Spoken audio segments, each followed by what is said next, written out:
Welcome to Boring Boris, History for Sleep.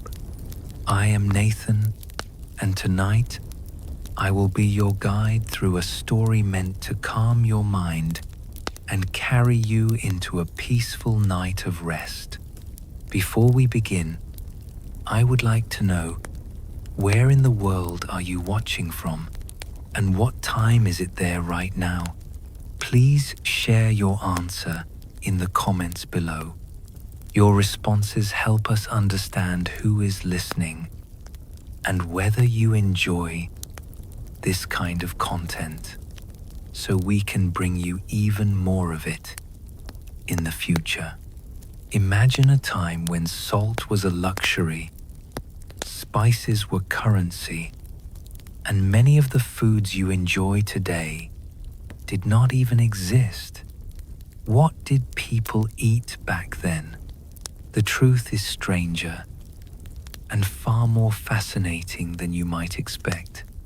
In this journey, we will uncover the surprising reality of medieval diets, from the humble pottage of the peasant's hearth to the elaborate, spice-filled feasts of the noble hall. Along the way, we will separate fact from fiction, breaking the myths of turkey legs, endless bowls of gruel, and bottomless goblets of ale. So settle in. Let your thoughts drift like the quiet rain outside, and prepare to discover the strange, delicious, and sometimes unsettling truths of the medieval table. When you imagine a medieval feast, what picture appears in your mind? Perhaps a long wooden table loaded with roasted meats, a roaring fire in a great hall, and right there, in the hands of a powerful knight or a merry king, a giant turkey leg, so large it could be used as a club. This image has been shown in films and television for many years. But here is the simple truth. No one in medieval Europe ever ate a turkey leg. Not a king, not a knight, not even the humblest servant in the kitchen. The reason is clear. Turkeys did not exist in Europe until the late 15th century and the early 16th century. This was long after the medieval period had ended. Turkeys are native to the Americas, and Europeans had never seen them before the voyages of Columbus. A turkey in a medieval hall would have been as strange as a modern telephone in the same setting. So if they were not eating turkey, what was on the table instead? For wealthy households, large roasted birds were indeed served. Swan, peacock, goose, and capon, which is a castrated rooster, were all considered luxurious centerpieces. These were not everyday meals. A swan might be served only at the most important banquets. Sometimes the feathers were placed back on the bird after cooking, so it looked alive when presented. A peacock could be prepared in the same way. These birds were not served because they tasted good. They were served because they made a powerful impression on the guests. For poorer families, roasted birds were rare. Chickens were common, but they were usually kept for their eggs. A chicken was only slaughtered when it no longer produced eggs. The meat was often tough, so it was cooked slowly in a stew to make it softer. Goose and duck were kept in some areas, especially near rivers and wetlands, but they were eaten on special occasions, not every week. Most meat in medieval Europe came from animals that had other uses before they were slaughtered. Cows gave milk for years before they were used for beef. Pigs were common because they could be fed with scraps and could find food in the forest. Their meat could be salted or smoked so it lasted through the winter. Sheep were kept for their wool, and when they grew too old to shear, they were used for mutton. Still, meat was not something people ate every day. Bread, pottage, which is a thick stew made from grains and vegetables, and ale were the daily staples. Even in rich households, meat was part of a seasonal menu. The church controlled many days of fasting when meat was not allowed, and the timing of slaughter depended on the farming year. The picture of a medieval table filled with endless platters of meat does not match reality. The myth of the giant turkey leg became popular because of later centuries. By the 16th century, turkeys had arrived in Europe. Their large size made them perfect for display at royal banquets. Paintings from that time often showed them. Later, when these images were used to show the past, they were incorrectly labeled as medieval scenes. Filmmakers liked the idea of a giant piece of meat because it was easy for the audience to understand that this was a feast. In reality, a medieval feast was about variety rather than quantity of meat. A noble guest might be served many small dishes in one course: a slice of roast venison, a spoon of spiced fish, a pie filled with minced meat and dried fruit. The colors, smells, and presentation were just as important as the taste. Sometimes the appearance mattered more than the flavor. There were sugar sculptures, colored jellies, and even pies that released live birds when they were cut open. So the next time you see a king in a film tearing into a turkey leg, remember that it never happened. The medieval table had no turkey, no potatoes, no tomatoes, no chocolate, and no forks. It was a world of seasonal food, preserved meat, and recipes shaped by belief as much as by availability. That giant turkey leg in our imagination is not a fact from history. It is a piece of fantasy. In the next part, we will leave the missing turkey behind and look at a real dish from the medieval world. A dish that could be rich or poor, simple or varied. A dish that helped feed entire communities. The humble but surprisingly important medieval pottage. When people today hear the word gruel, they often imagine a thin, watery liquid served in a chipped bowl to a starving orphan. It is an image shaped by novels and films, more about drama than truth. In reality, the most common daily meal for many medieval people was something much richer and far more satisfying.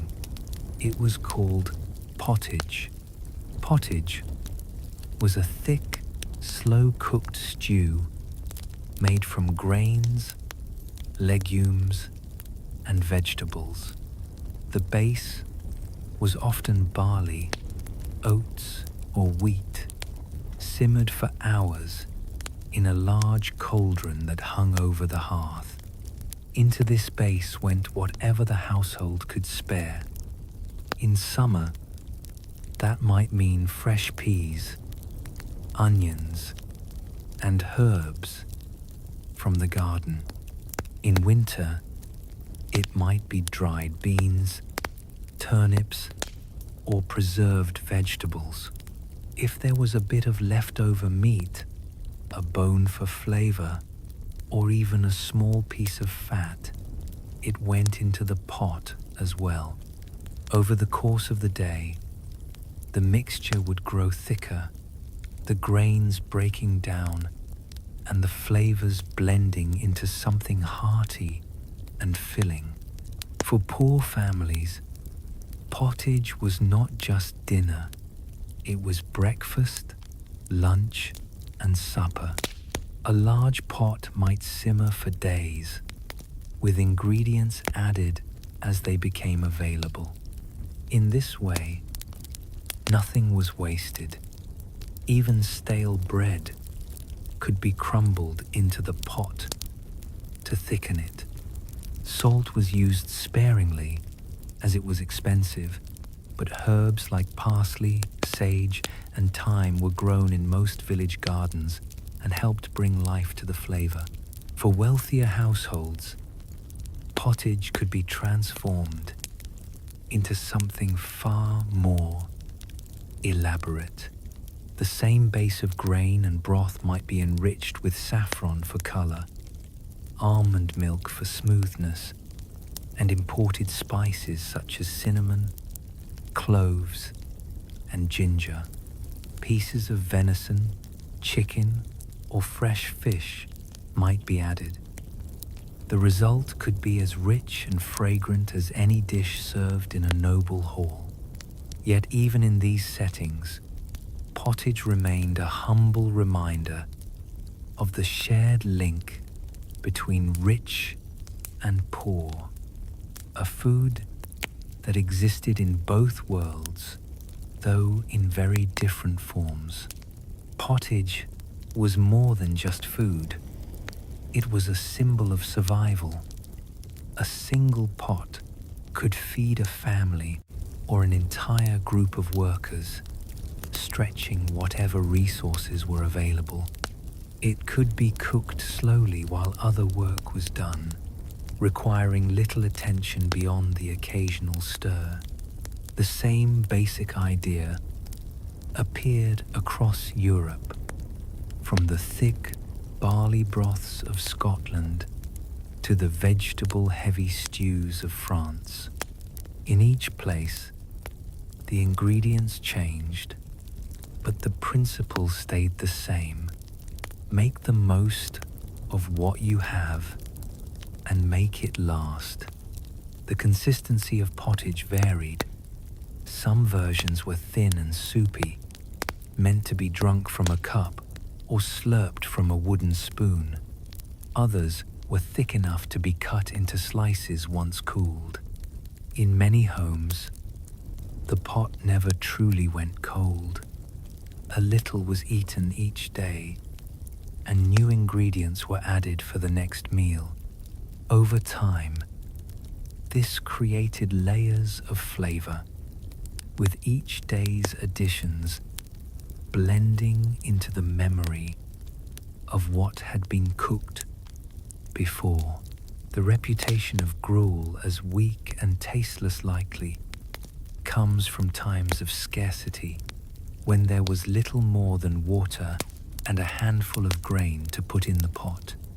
In such moments, the meal could indeed be thin and plain, but in better times, pottage could be nourishing, warm, and deeply satisfying. It filled the stomach, gave energy for work, and made the most of even the smallest scraps of food. In a world without modern kitchens, pottage was practical. It used one pot, one fire, and could be shared easily. It was eaten with wooden spoons or, for the thickest versions, scooped up with bread. It was food that belonged to every class, from the lowest laborer to the highest lord, though the ingredients might differ greatly. The smell of a pot of pottage rich with herbs and grains, would have been as familiar to a medieval villager as the smell of baking bread is to us today. It was the quiet heart of the home, the dependable meal that appeared day after day. In its humble way, it tells us more about how people truly lived and ate than the grandest banquet ever could. It can be hard to imagine a dinner table without certain foods that we see as ordinary today. Potatoes, tomatoes, corn, beans such as kidney or lima, cocoa, and even chili peppers are so common in modern cooking that it feels as if they must have always been there. But in medieval Europe, none of these existed. All of them came from the Americas, and Europeans did not know them until the very end of the 15th century and beyond. Without potatoes, the main source of starch came from grains. Wheat, rye, barley, and oats were the foundation of most meals. Bread was the most common food in much of Europe, baked in different shapes and styles depending on the region. In poorer areas, bread might be dark and dense, made with rye or barley, while wealthier households enjoyed lighter loaves made from finely sifted wheat flour. Where bread was scarce, porridge and pottage took its place, filling the same role as the central source of energy in the diet. Without tomatoes, the flavors of medieval cooking were very different. Sauces and stews relied on combinations of herbs, vinegar, verjuice, and sometimes dried fruits to provide sharpness and depth. Instead of the bright red of tomato-based sauces, medieval dishes often had golden or pale colors, sometimes tinted with saffron or other spices. Sweet and sour combinations were popular, blending honey or sugar with vinegar or wine to create a balanced flavor. Vegetables were often limited by the season and by storage methods. Root vegetables such as turnips, parsnips, carrots, and onions were staples, as they could be kept for months in cool storage. Leafy greens were eaten in spring and early summer, when they were fresh and tender, but rarely in winter unless dried or preserved. Cabbage was one of the few vegetables that could be stored for a longer period and was common in many regions. The absence of corn meant that there were no familiar dishes like cornbread or polenta made from maize. Instead, people used millet or barley for similar types of soft, boiled dishes. The lack of cocoa meant no chocolate in any form. The idea of a sweet, rich drink made from cocoa beans would have been unknown to even the richest kings and queens.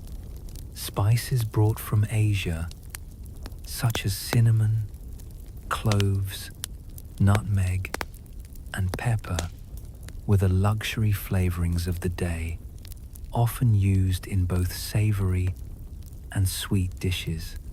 The chili pepper was also absent, so there was no heat in the sense we know it today. Flavor came from herbs like parsley, sage, rosemary, thyme, dill, and mint, as well as from mustard seeds, horseradish, and garlic. In coastal areas, seaweed could also be part of the diet. especially in places where farming was limited. This lack of New World crops shaped the way medieval fields looked and the way medieval kitchens worked. Gardens were planted with vegetables that had been grown in Europe for centuries, and farmers relied on grains as their main crop. The variety we take for granted in modern supermarkets simply did not exist. Every meal was tied to what could be grown locally or imported through slow and expensive trade routes. In many ways, this absence gave medieval food its unique character. Meals were based on the rhythms of the seasons and the limitations of preservation. The missing foods we now see as essential were not yet part of the story. What people ate was shaped by the land beneath their feet and the trade connections their rulers could maintain. It was a simpler palate, but not without creativity or flavor. In medieval Europe, the type of food on your table spoke as loudly as the clothes you wore or the house you lived in. Nothing showed this social divide more clearly than meat and bread. These two staples were present in almost every discussion of diet, yet they were not equally available to everyone.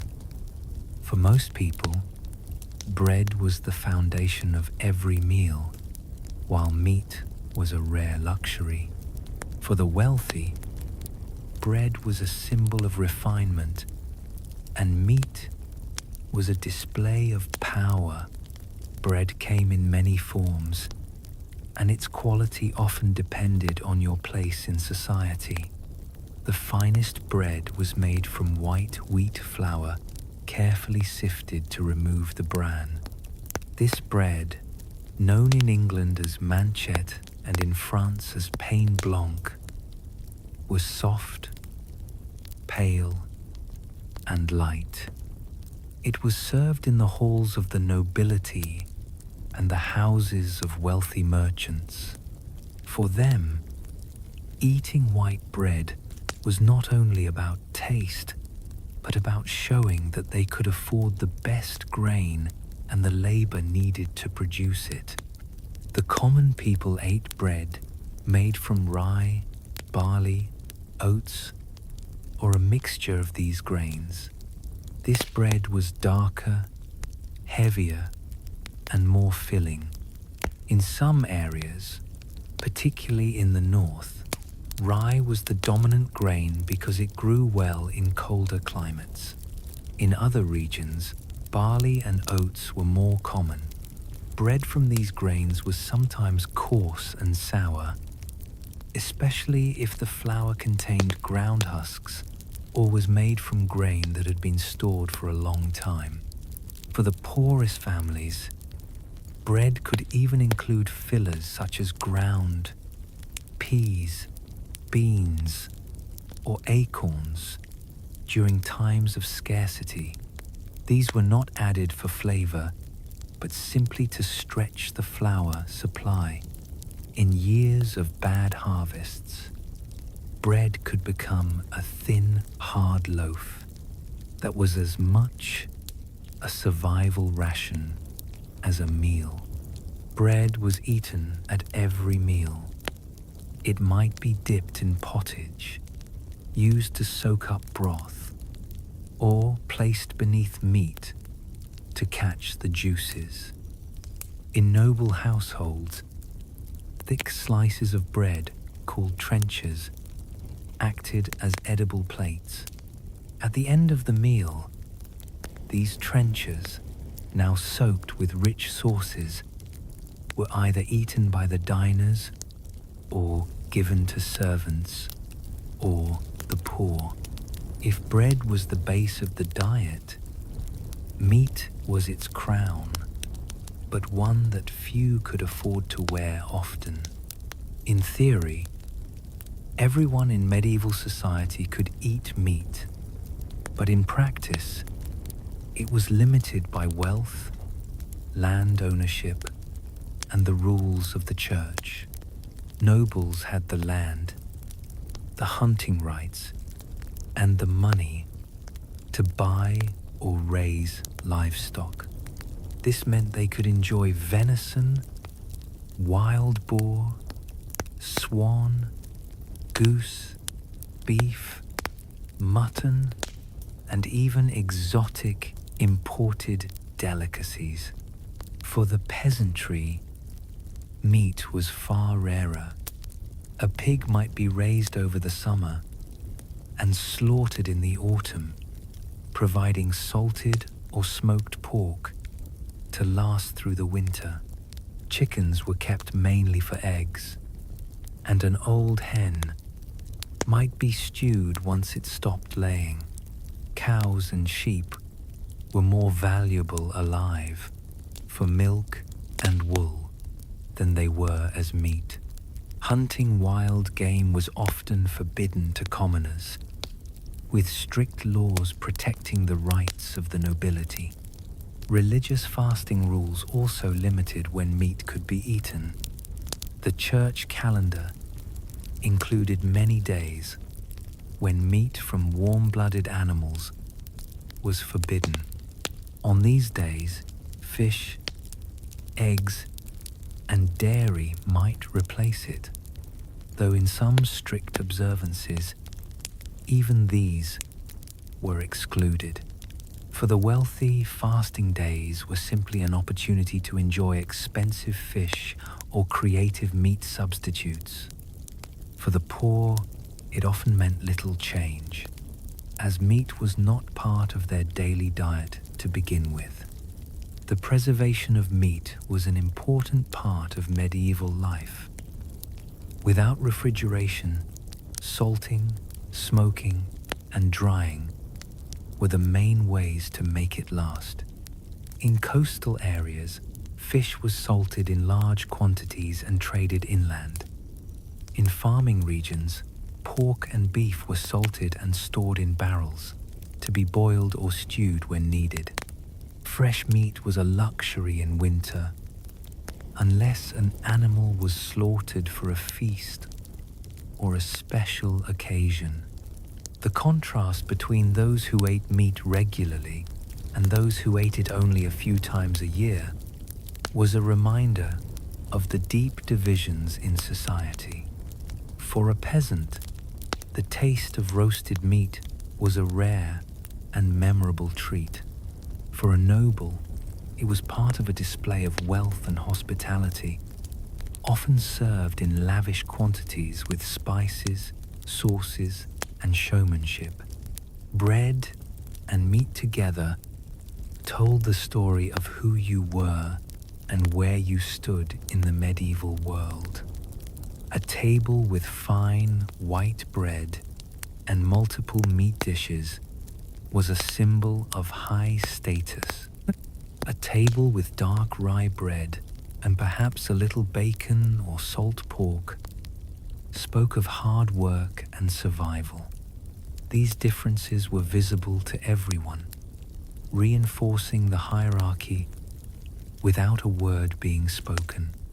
In the quiet rhythm of daily life, bread fed the body, while meat, when it appeared, lifted the spirit. Together they formed the outline of the medieval diet, an outline that was colored in by vegetables, grains, dairy, and whatever else the season and fortune allowed.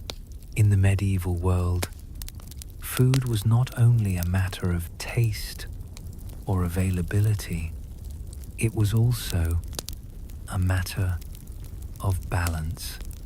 The way people understood health and diet was shaped by a medical system inherited from the ancient Greeks and Romans, refined over centuries, and deeply woven into daily life. This system was called humoral theory. It explained the body as a delicate combination of four humors: blood, phlegm, yellow bile, and black bile, each with its own qualities of hot, cold, wet, and dry.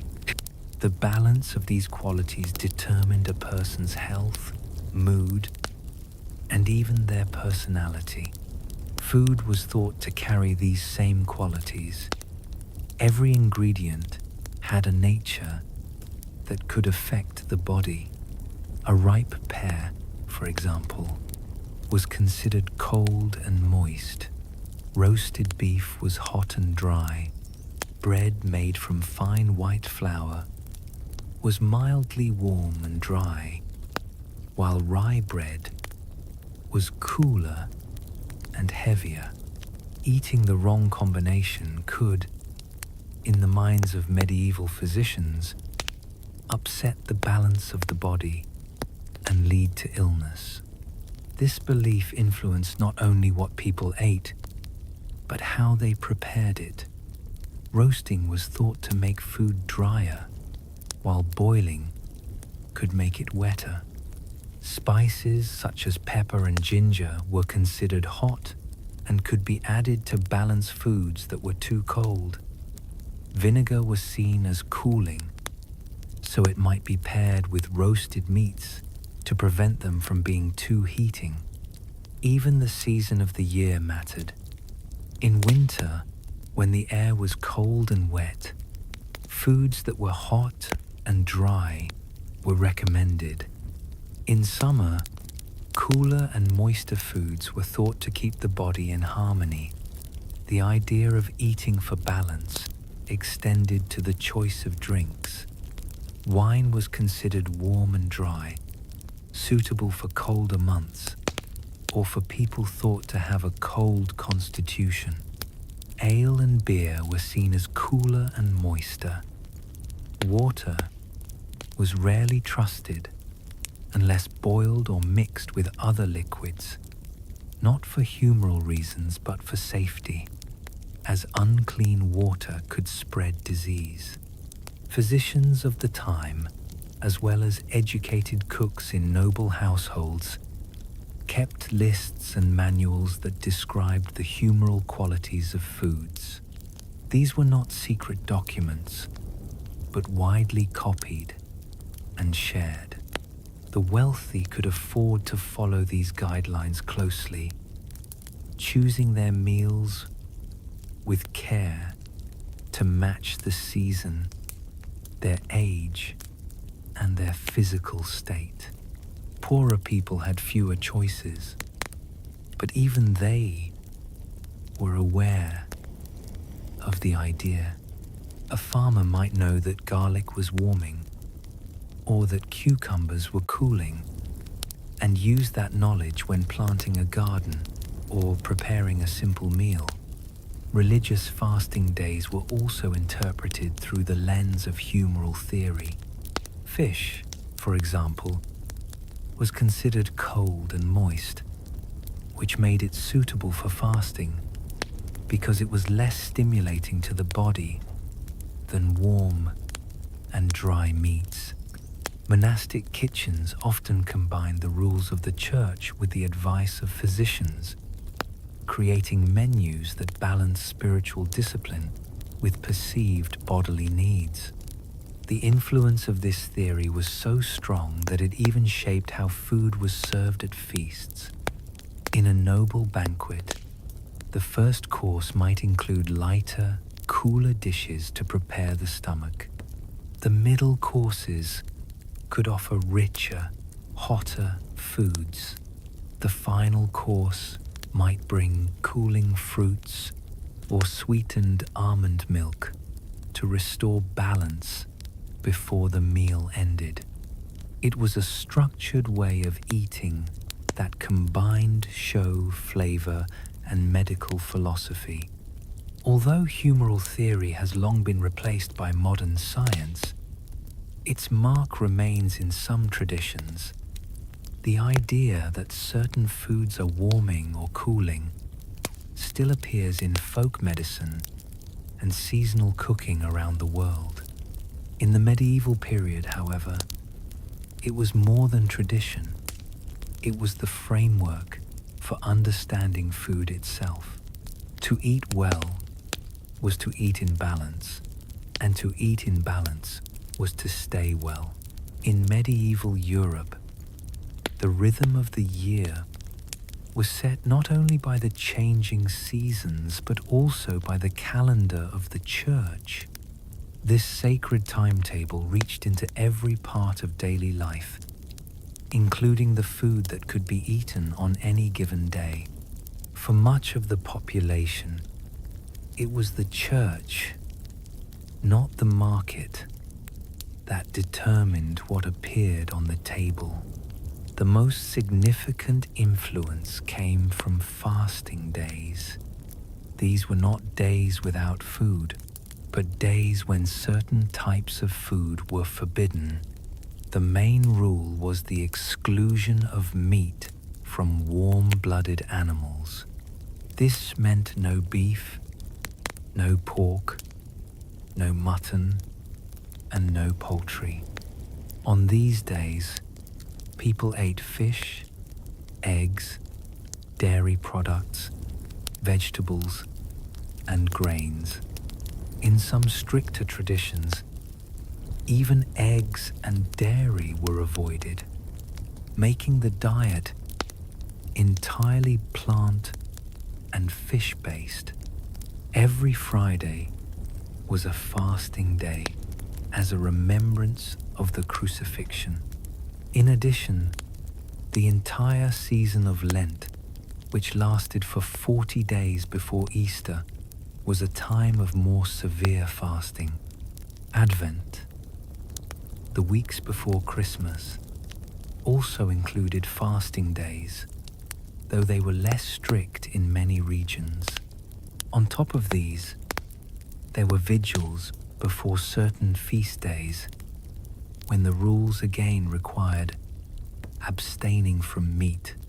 For those who lived near rivers, lakes, or the sea, fasting days were an opportunity to enjoy fresh fish.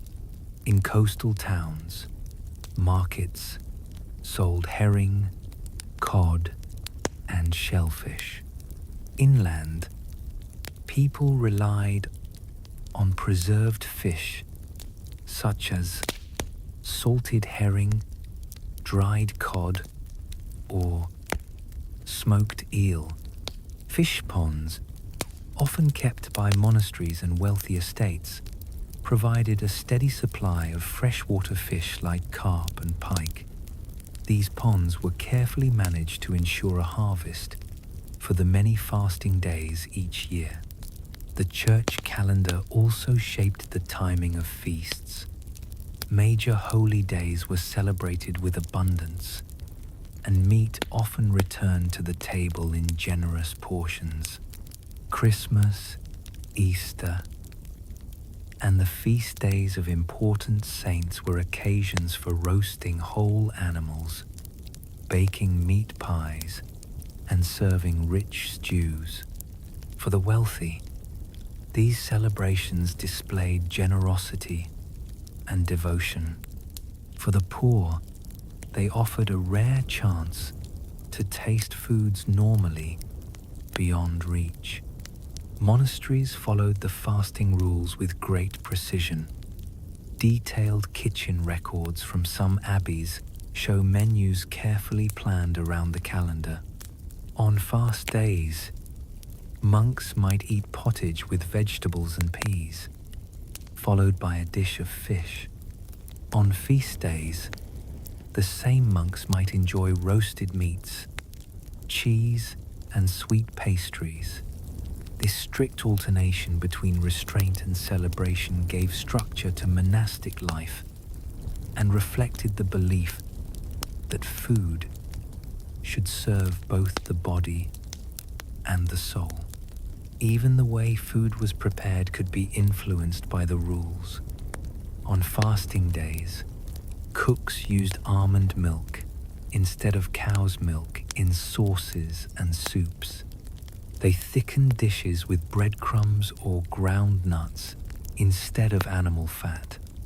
Spices were used to make fish dishes more appealing, especially when the fish had been salted for preservation and had a strong flavor. Wealthy kitchens turned these restrictions into opportunities for creativity, producing elaborate fasting day feasts with multiple courses. For the majority of people, the fasting rules were less about luxury and more about necessity. In many rural areas, meat was already scarce. The difference between a fasting day and a regular day might simply be the absence of a bit of pork fat in the pottage. Still, the idea that certain foods were spiritually pure on certain days was deeply ingrained. Breaking the rules could bring social disapproval and, in some cases, church penalties. The church's influence meant that diet was not purely a matter of personal choice. It was a shared discipline, a visible sign of belonging to the Christian community. The sound of church bells could mark the start of a fasting season, and the end of it was celebrated with a meal that broke the restrictions. This cycle of restraint and reward created a rhythm that shaped medieval eating habits as much as the turning of the seasons. In this way, the medieval table was as much a reflection of faith as of hunger. The calendar on the wall was not just a list of dates.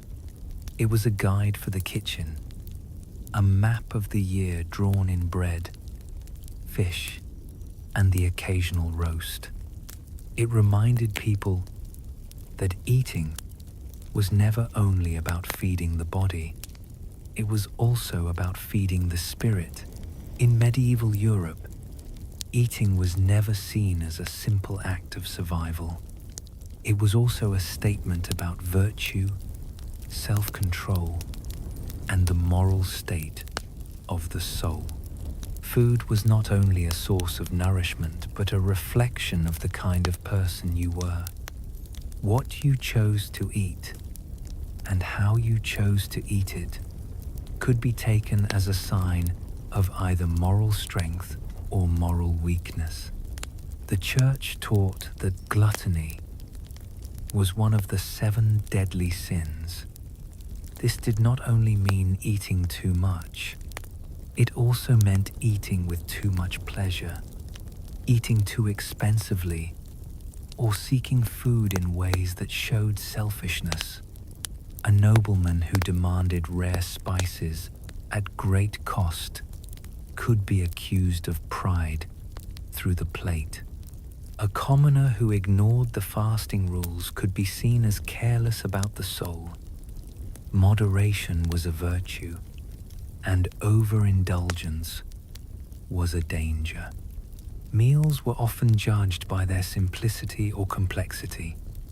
Simple meals of bread, pottage, and vegetables were linked with humility and piety.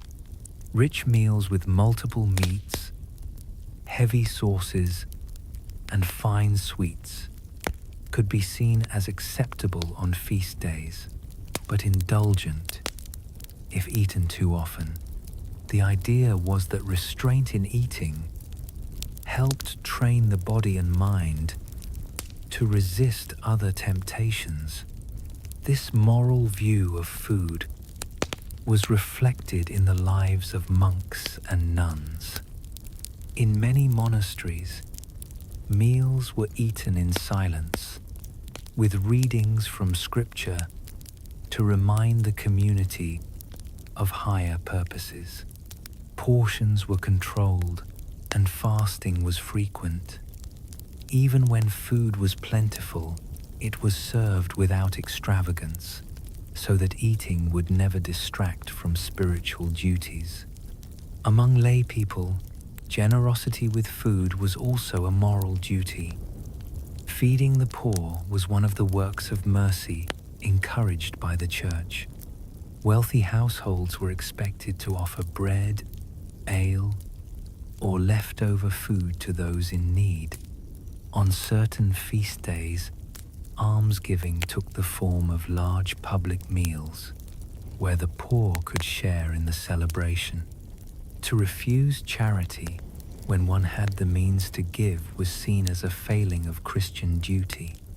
There were also beliefs about the moral nature of certain foods themselves. Meat was thought to be more stimulating and even linked with passions and aggression. Fish and vegetables were considered more moderate and less likely to inflame desire.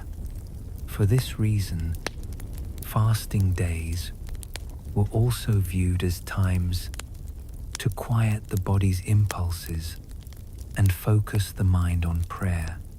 Sweet foods carried their own warnings.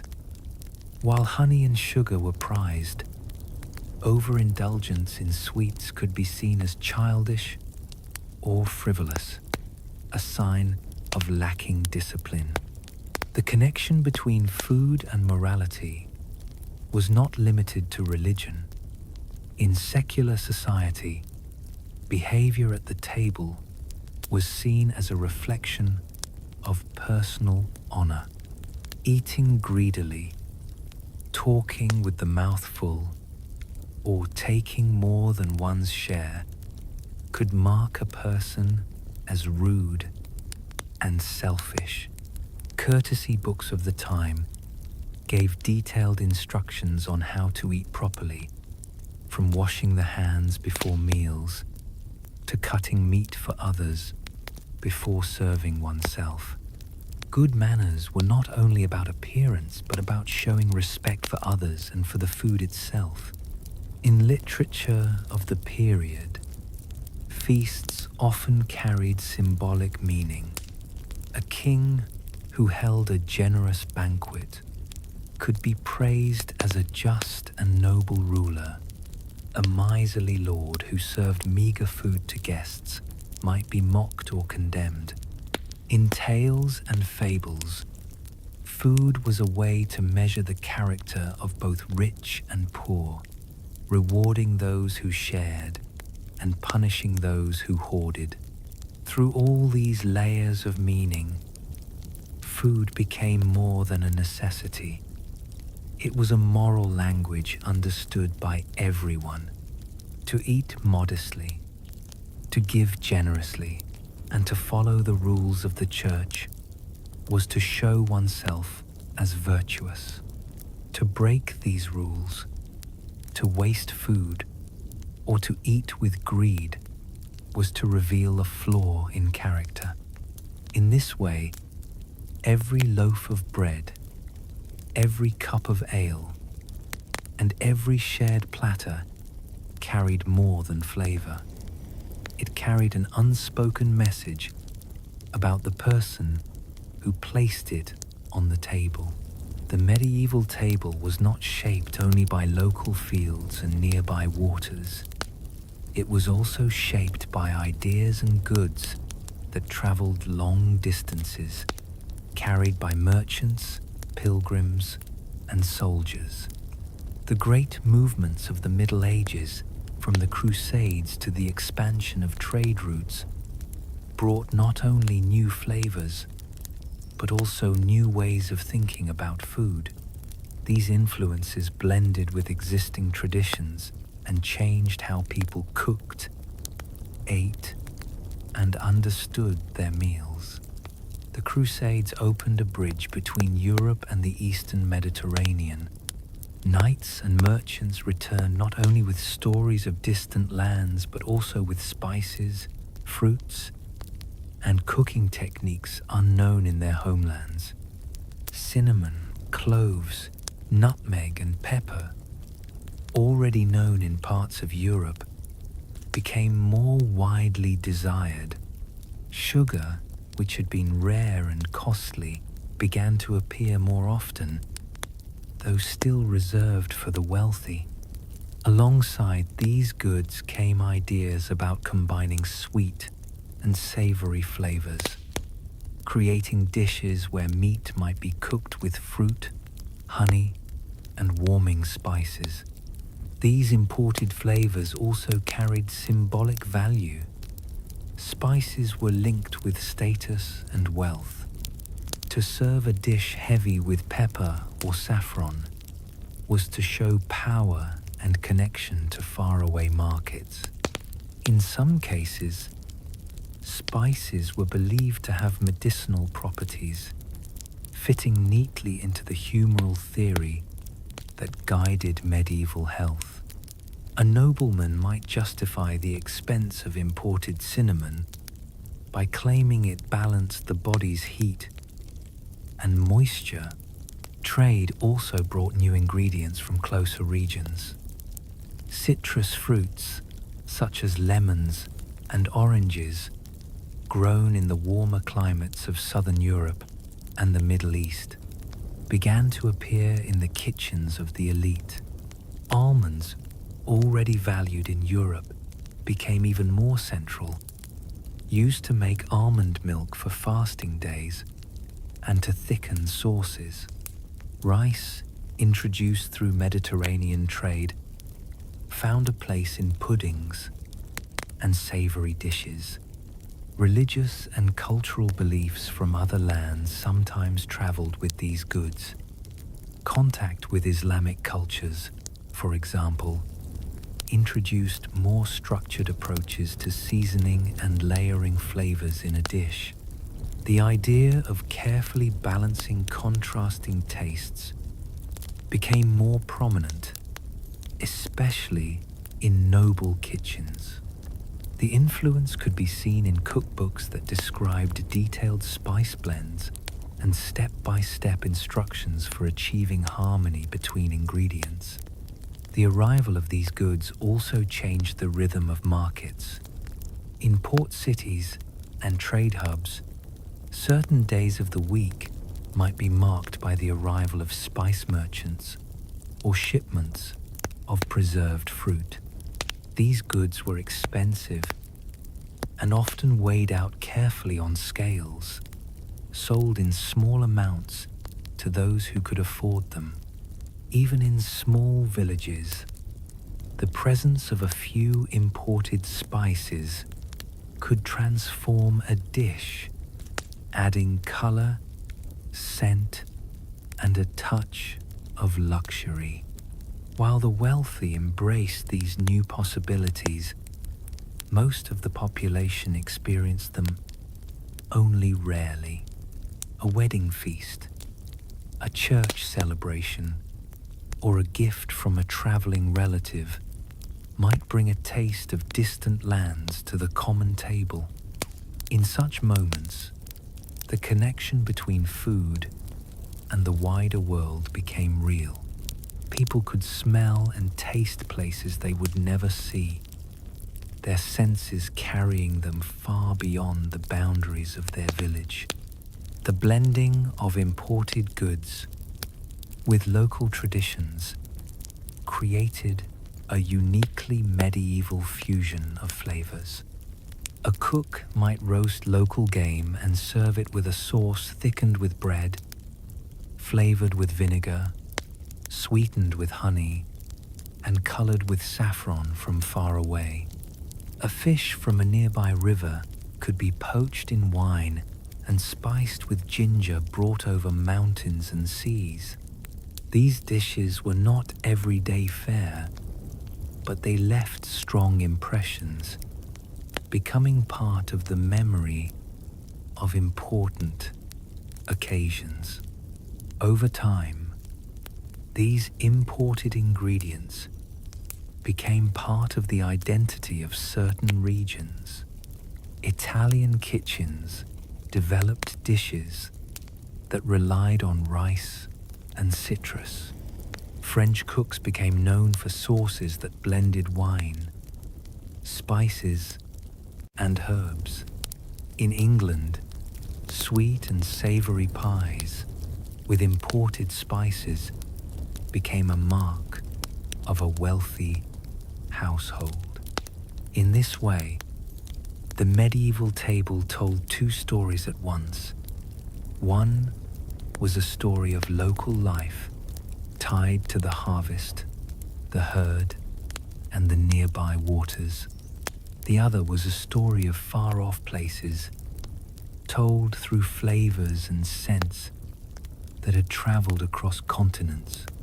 Together, they formed a rich and complex picture of what it meant to eat in the Middle Ages. A picture painted not only with the colors of the local soil, but with the gold and spice of distant lands. For the medieval peasant, the morning meal was not a feast. It was a quiet beginning to another day of labor, shaped by what the household could provide and by the demands of the work ahead. In most rural homes, the first light of dawn meant the start of tasks in the fields, barns, or workshops. Breakfast was simple, filling, and quick to prepare, taken not for pleasure, but for the strength it gave. Bread was almost always at the center of this morning meal. In poorer households, it was usually coarse and dark, made from rye, barley, or a mix of grains. The loaves were dense, sometimes heavy with bran or ground husks, and could be several days old. Fresh bread was rare, except just after baking day, which often came only once a week. The bread might be eaten plain, dipped into a bowl of warm pottage from the previous night, or spread with a thin layer of soft cheese, if the family kept goats or cows. Ale was the common drink, even in the morning. This was not the strong ale brewed for festivals, but a lighter, weaker version known as small ale. It contained enough alcohol to kill some of the germs in water, but not enough to cause drunkenness.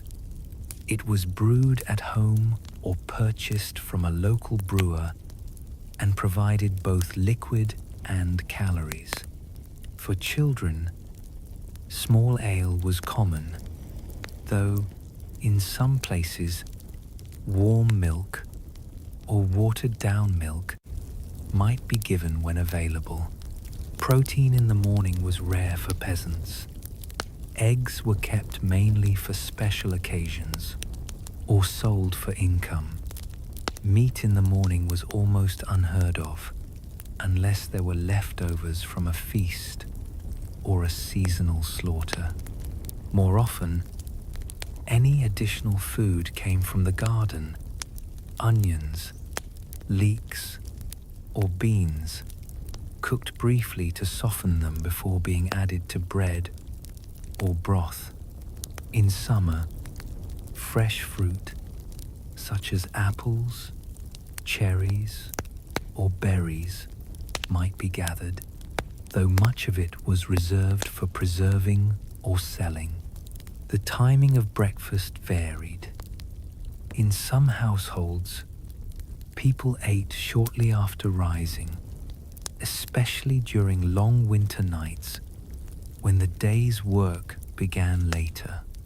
In others, especially during the busy planting and harvest seasons, work started immediately, and the first meal might come mid-morning, eaten in the fields. Bread and ale could be carried easily, wrapped in cloth, or poured into a leather flask. The act of eating was quick and without ceremony. There was no table set for a long meal. Food might be taken standing or sitting on a bench near the hearth. In some families, breakfast was eaten separately as people prepared for their tasks. Children might be fed earlier, while adults continued their morning chores. The meal was not a time for leisure conversation, but a brief pause before the demands of the day. Even so, breakfast could be a moment of comfort. The warmth of the hearth, the smell of bread, and the taste of ale provided a steadying start. In the cold months, a spoonful of thick pottage could take the chill from the body. In the warm months, fresh herbs from the garden could brighten the flavor of otherwise plain fare. Food scarcity was a constant reality. In times of poor harvest, bread might be stretched by adding ground peas, beans, or even acorns to the dough. The taste was bitter, but it kept people alive. In such years, breakfast was smaller, and hunger might remain until the next meal. The hope for more was always present. More bread, more ale, more variety. But for most peasants, that hope was rarely fulfilled. Despite its simplicity, the morning meal played an important role in survival. The energy from bread and ale gave the body fuel to work in the fields, tend animals, or manage household tasks. Without it, the long hours of physical labor would have been far harder to bear. In this way, even the humblest breakfast was part of the foundation of medieval life, linking the rhythm of the home to the rhythm of the land. In the great hall of a medieval lord, the midday meal was more than a time to eat. It was a stage for wealth, hospitality, and power. Every dish, every sound, and every movement was part of a carefully arranged performance that told guests exactly who held authority. The food was plentiful, the spices rich, and the service precise. To dine at the Lord's table was to experience a world far removed from the humble breakfasts of the peasantry. The hall itself set the tone. Long wooden tables lined the space, with benches for most of the household and honored guests. At one end, raised above the rest, stood the high table where the Lord, his family, and the most important visitors Saturday. Behind them, a decorated screen or wall might separate the dining space from the kitchen. The scent of roasting meats, spiced sauces, and freshly baked bread filled the air, mingling with the warmth of the fire and the murmur of voices. The meal was served in courses, a practice that distinguished noble dining from the simpler, all at once, meals of common folk. A first course might include lighter dishes, perhaps a clear broth, a plate of fresh fruit, or small pies filled with herbs and cheese. The second course would bring roasted meats, stewed fish, or game birds, each accompanied by sauces colored and flavored with imported spices such as cinnamon, ginger, or saffron. A third course might offer sweet dishes, spiced wine, and decorative sugar sculptures. Presentation was as important as flavor. Whole roasted animals could be brought to the table with their heads and skins carefully arranged for display. Peacocks, for example, were sometimes cooked and then dressed in their feathers again, their necks arched and heads held high. Pies might be baked with live birds inside, released when the crust was cut to the amazement of guests. Gold leaf could be used to decorate the surface of certain dishes, not for taste, but for spectacle. Spices played a central role in these displays. They were expensive, imported over long trade routes, and their presence signaled wealth.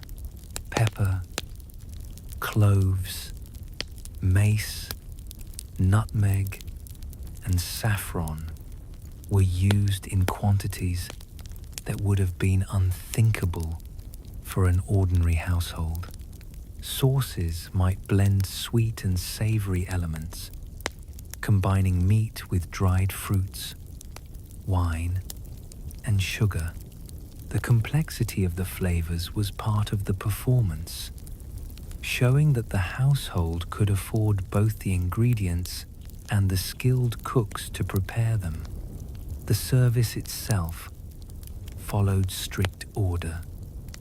Dishes were carried in by servants, often in pairs, and presented first to the high table before being shared with those of lower rank. Hands were washed before and after the meal, with scented water poured over them by attendants. Grace was said before eating began, and sometimes between courses. Silence was not expected, but conversation was kept respectful, especially when the Lord addressed the table.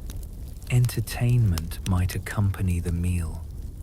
Musicians could play in the background, or a jester might move among the benches, offering humor and light conversation.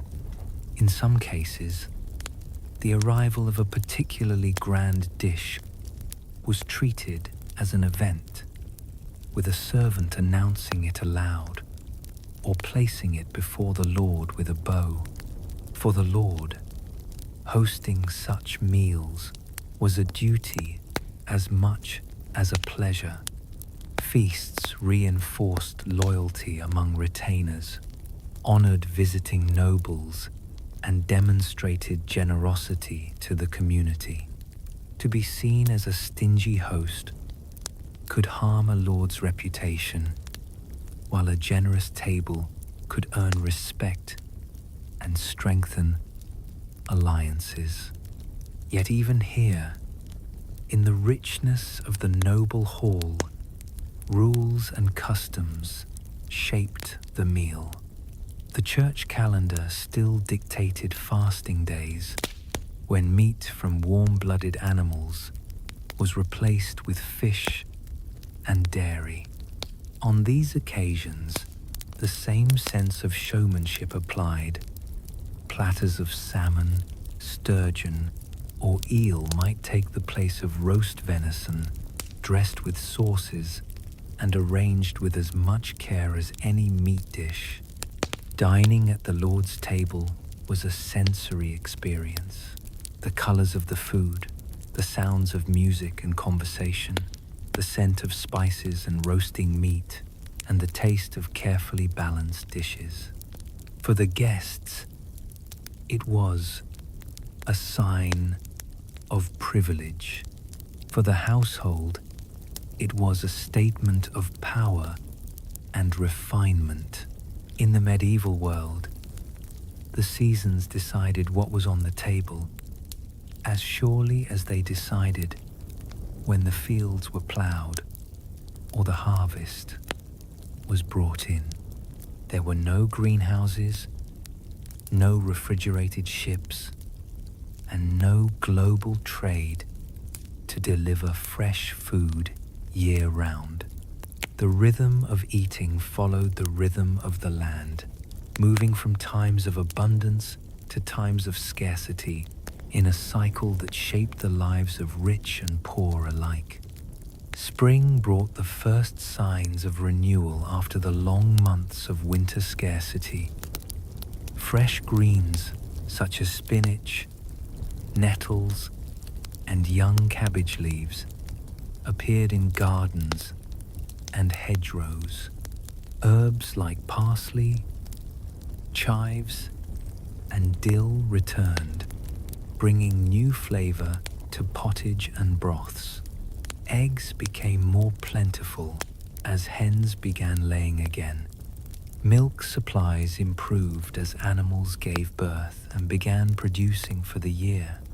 For many households, spring meals felt like a reward after the root vegetables, salted meat, and dried legumes that had dominated winter. Summer was a time of variety. Gardens produced peas, beans, carrots, onions, and leeks. Fruit trees offered cherries, plums, and early apples. Fresh fish could be caught more easily in rivers and coastal waters. This was the season when the table looked its most colorful. However, summer also demanded hard labor.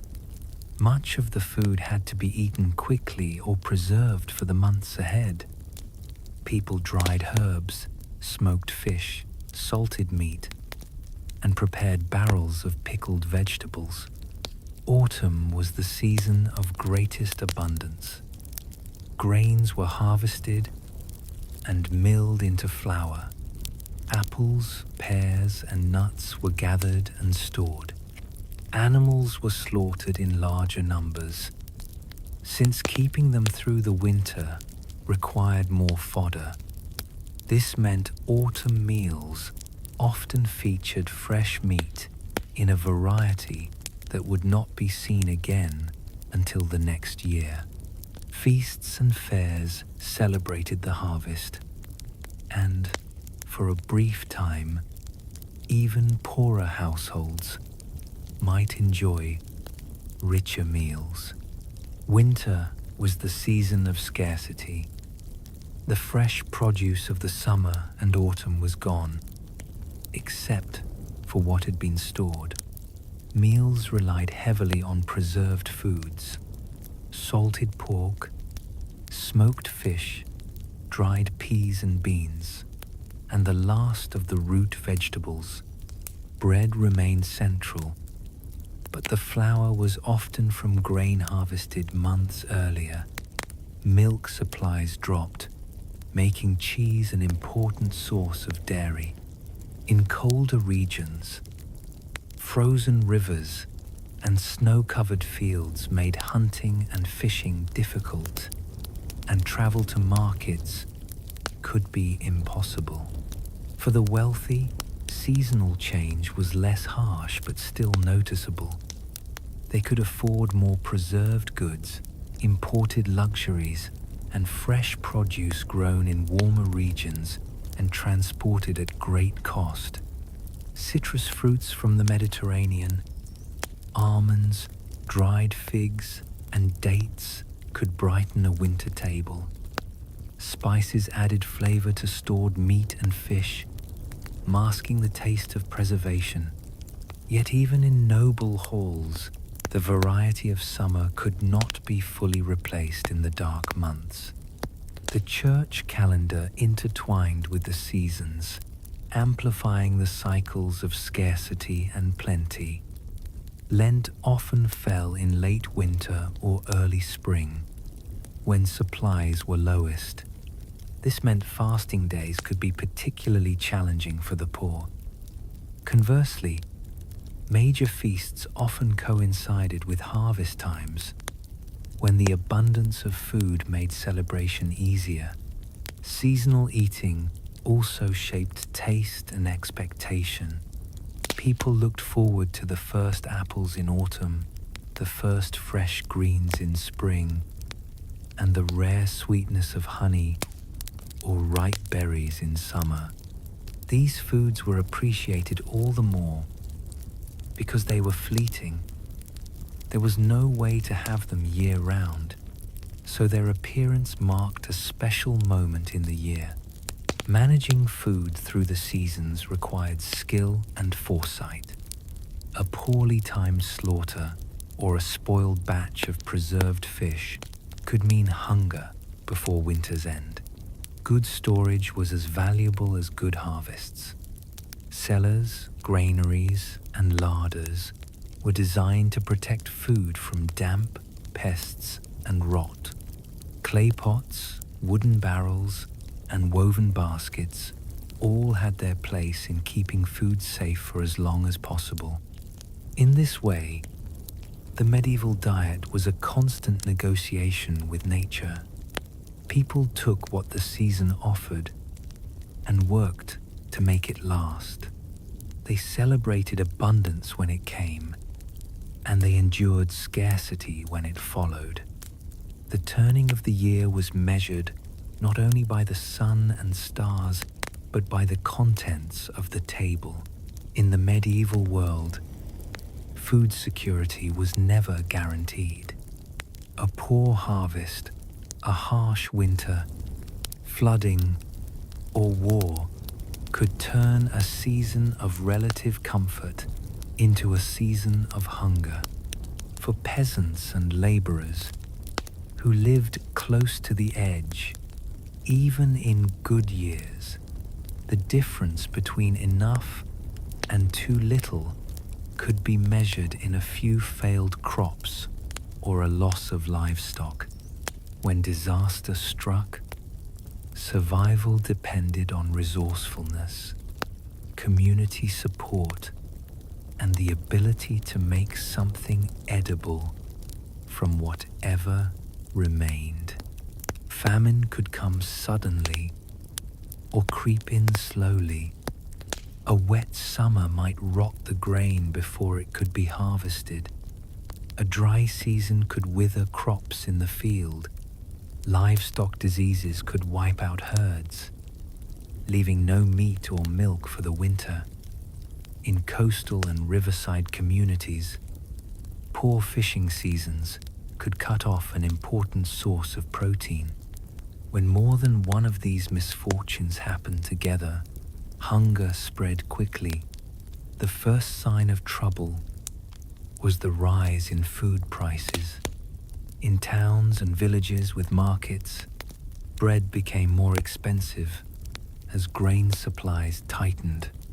Meat, already rare for most, became harder to find.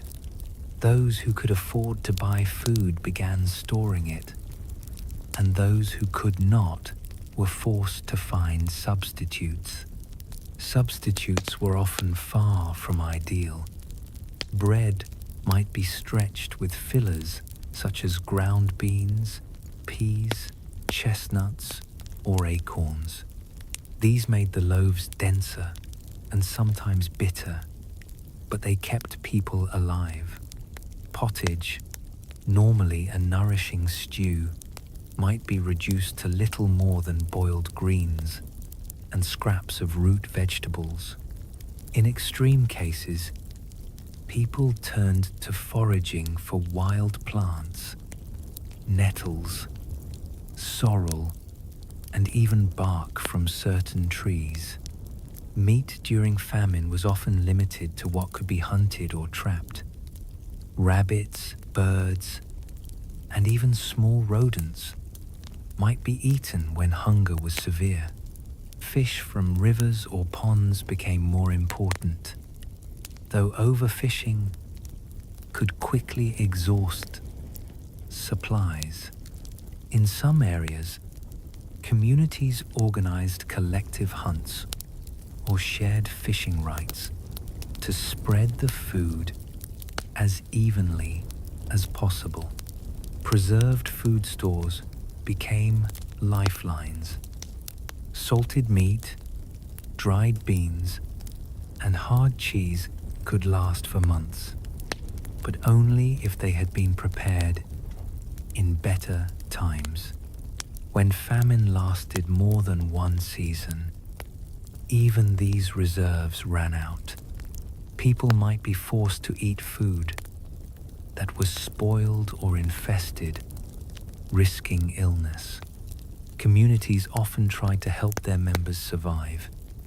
Wealthier households might distribute bread or grain as charity, especially under the influence of the church, which encouraged almsgiving. Monasteries sometimes opened their granaries to feed the poor, though supplies were not limitless. In times of extreme crisis, aid from neighboring regions could arrive, but poor roads and political unrest often slowed or blocked such relief. Famine left marks not only on the body but on the mind.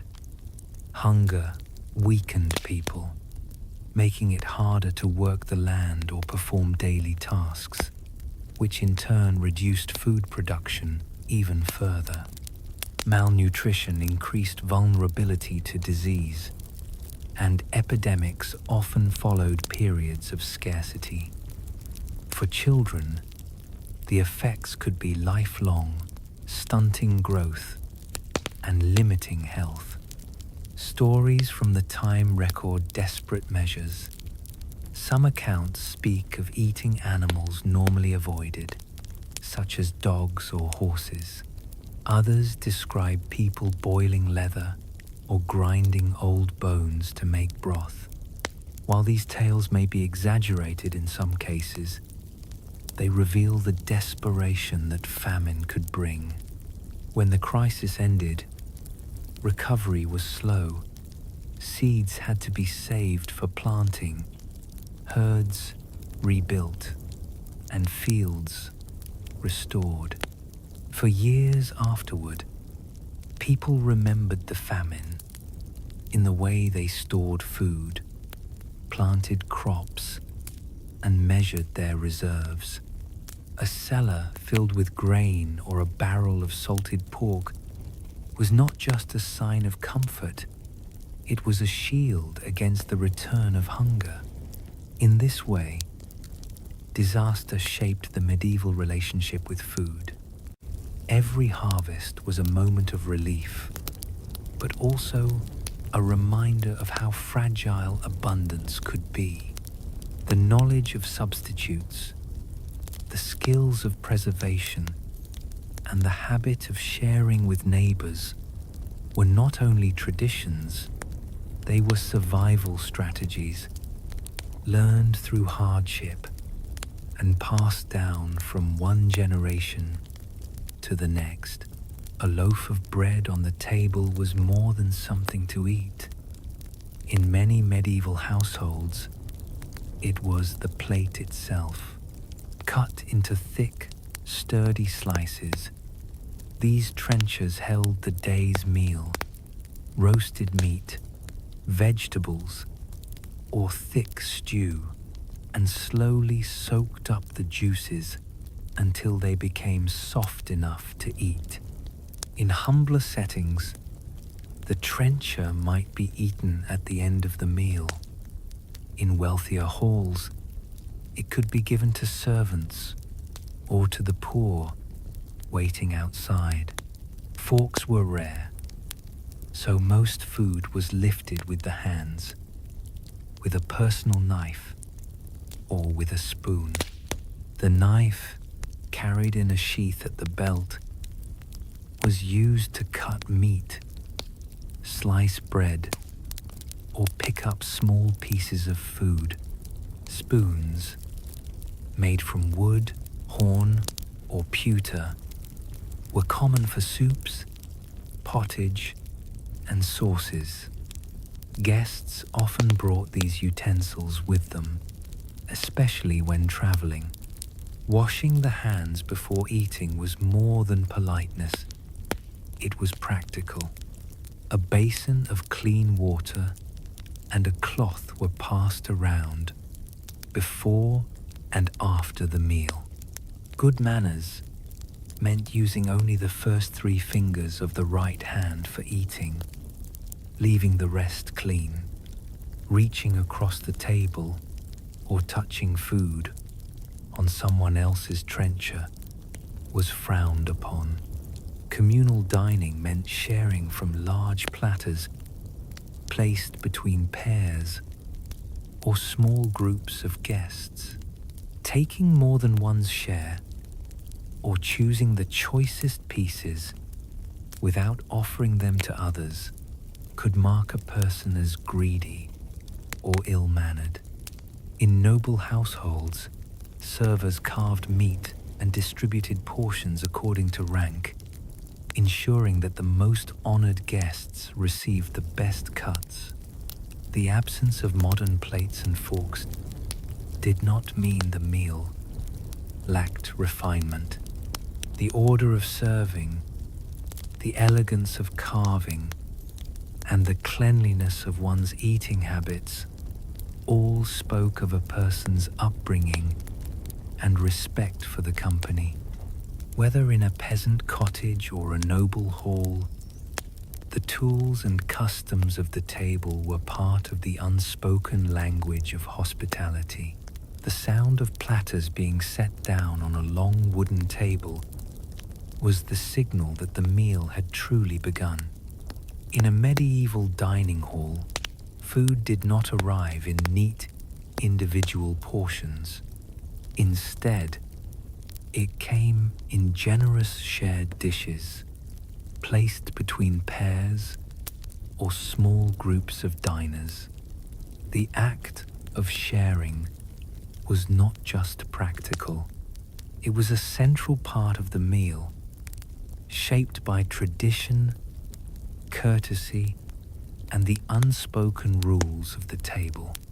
Guests often ate in pairs, known as messmates. A platter of meat, a bowl of stew, or a pie might be set before them, and they would divide it between themselves. Eating politely meant offering the better portion to one's companion, especially if that person was of higher rank or an honored guest. To take the choicest cut for oneself without offering it first was a breach of manners that could be remembered long after the meal. Sharing also meant working together. If a joint of meat was served, one diner might hold it steady with a knife, while the other cut slices. Bread might be broken and passed by hand, or a trencher could be tilted so that juices from the meat pooled where both could reach them. Spoons dipped into the same bowl, each person careful not to linger too long or take too much in a single turn.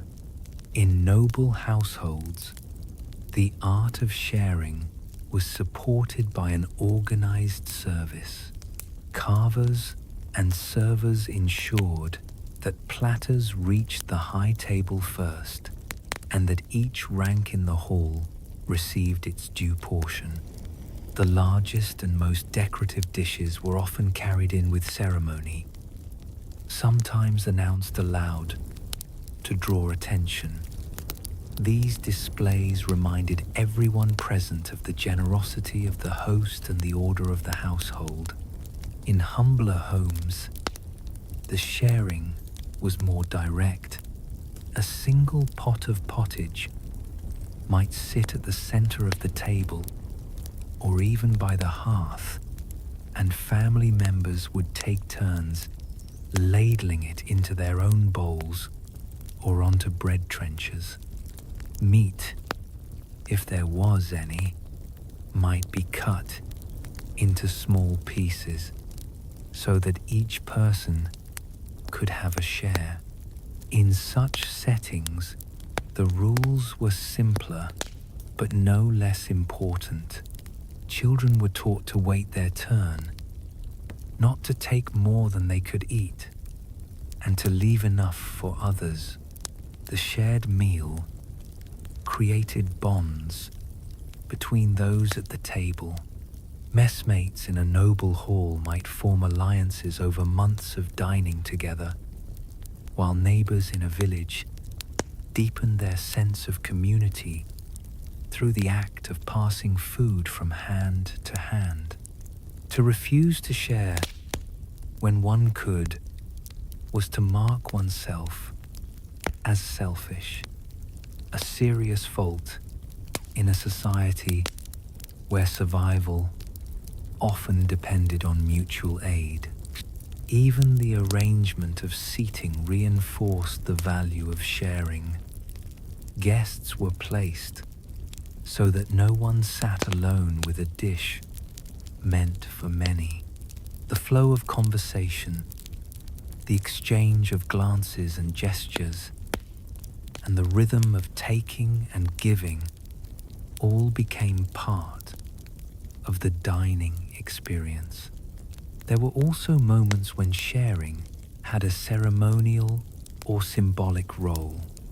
At some feasts, a lord might publicly offer a portion of his own food to an honored guest, showing favor and friendship.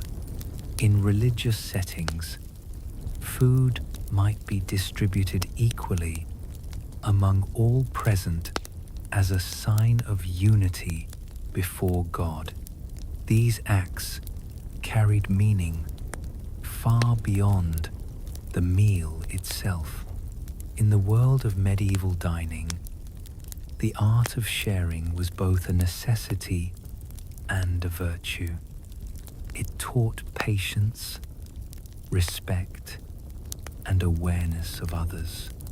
It reminded diners that the table was not only a place to satisfy hunger, but also a place to strengthen bonds.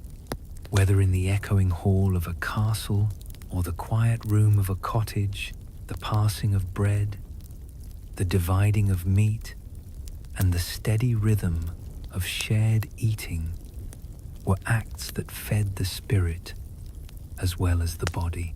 The first signs of a meal often began far from the table. A shepherd leading sheep back from the meadow, a fisherman unloading his catch at the riverbank, or a gardener carrying a basket of onions from the plot. All were part of the long chain that brought food from field to plate in the medieval world. Every bite on the table carried the work of many hands and the rhythm of the seasons. In rural communities, much of what was eaten came from the land worked by the household itself. Wheat, rye, or barley grew in open fields, harvested by neighbors working side by side. Vegetables were planted in small garden plots, close to the home, where they could be weeded and watered easily. Peas, beans, leeks, cabbages, and herbs filled these spaces, providing a steady supply for the kitchen. Fruit trees, if the family had them, added apples, pears, or plums to the year's harvest. Meat and dairy began with the care of animals. Cows, goats, and sheep provided milk for drinking, cheese, and butter. Chickens gave eggs, though they were often sold or traded rather than eaten at home. Pigs, valued for the amount of meat they could provide, were fattened through the summer and slaughtered in autumn. Their meat salted or smoked to last through the winter. Fishing was vital. In areas near rivers, lakes, or the coast, fresh fish could be eaten the same day, while excess catch was preserved through salting or drying. In noble households, fish ponds were sometimes kept to ensure a steady supply, especially for fasting days. Hunting was more restricted, with laws reserving deer, wild boar, and other game for the nobility. Those smaller animals and birds were taken by common folk when possible. Markets connected these producers to a wider network. On market days, traders and farmers brought their goods to town. Sacks of grain, baskets of vegetables, wheels of cheese, live poultry, and salted fish. Here, buyers could choose from what the season allowed and from imported goods brought by traveling merchants. Spices, dried fruit, almonds, and fine white flour were luxury items for those who could afford them. Transporting food required care. Without refrigeration, fresh produce and meat had to be moved quickly. Goods were carried in baskets, sacks, or wooden barrels, sometimes on pack animals, sometimes by cart. In coastal areas, boats brought salted fish or barrels of wine inland. In turn, inland goods such as grain or wool made their way to the coast. Once food reached the household, preparation began in the kitchen or by the hearth.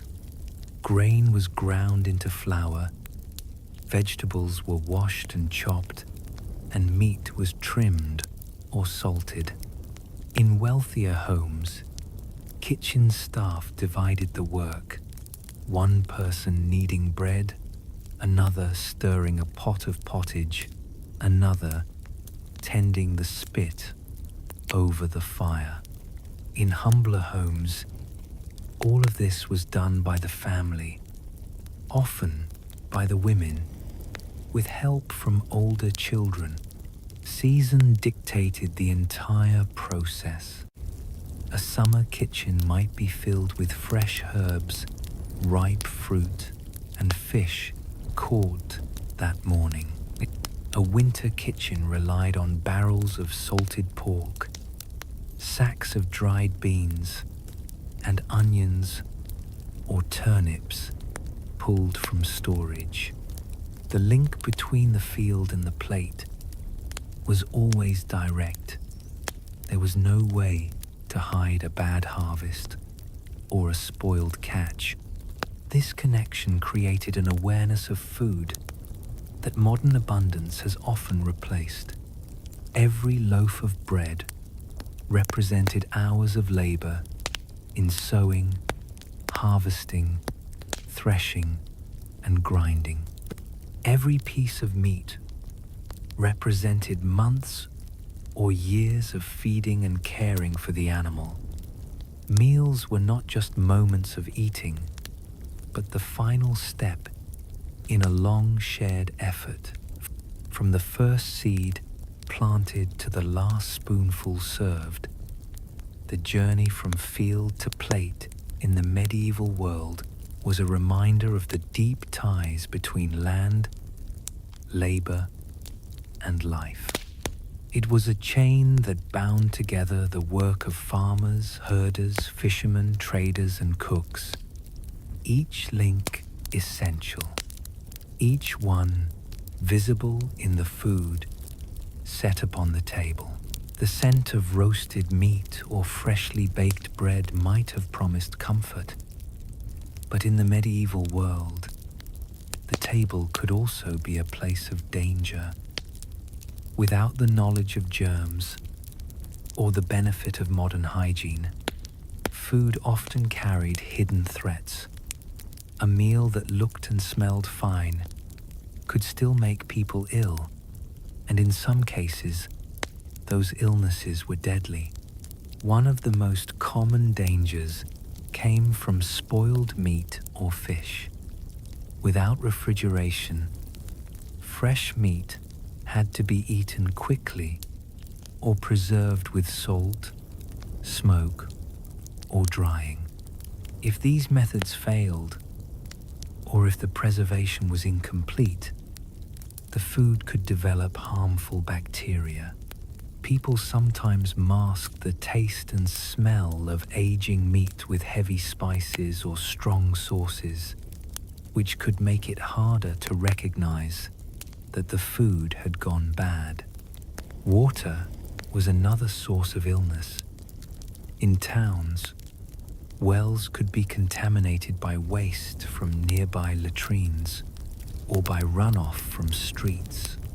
Streams and rivers, often used for washing clothes and disposing of refuse, were unsafe for drinking.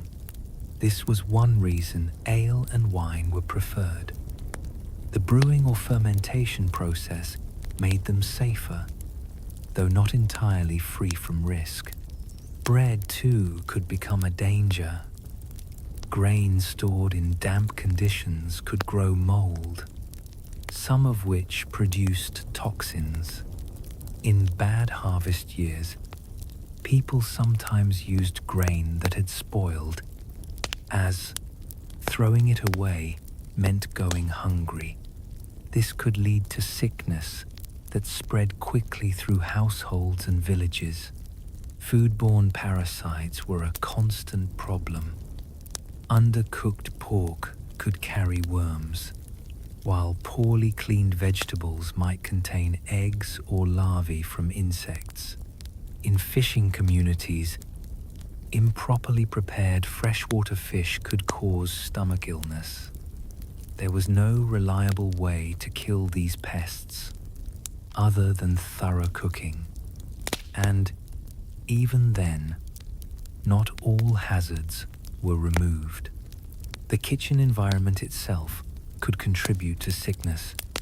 In noble households, where large amounts of food were prepared at once, cross-contamination was common. Raw meat might be cut on the same surface used for cooked dishes. Utensils and hands were washed in basins of water that were reused without being changed often enough. In poorer homes, cooking spaces were small and crowded, making it difficult to keep food free from dirt or ash from the hearth. Illness after a meal was sometimes blamed on the balance of humors or on eating the wrong foods together rather than on contamination. A heavy meal followed by fruit, for example, might be said to upset the stomach because of conflicting qualities, not because the fruit was unwashed or overripe. This misunderstanding meant that prevention focused more on balancing ingredients than on eliminating bacteria.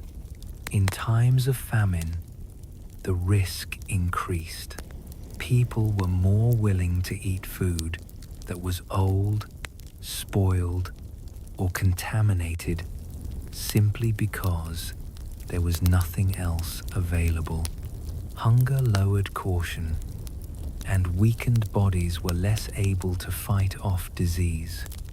Outbreaks of dysentery and other stomach illnesses often followed such periods. Even so, people developed some practical habits that reduced risk without fully understanding why they worked.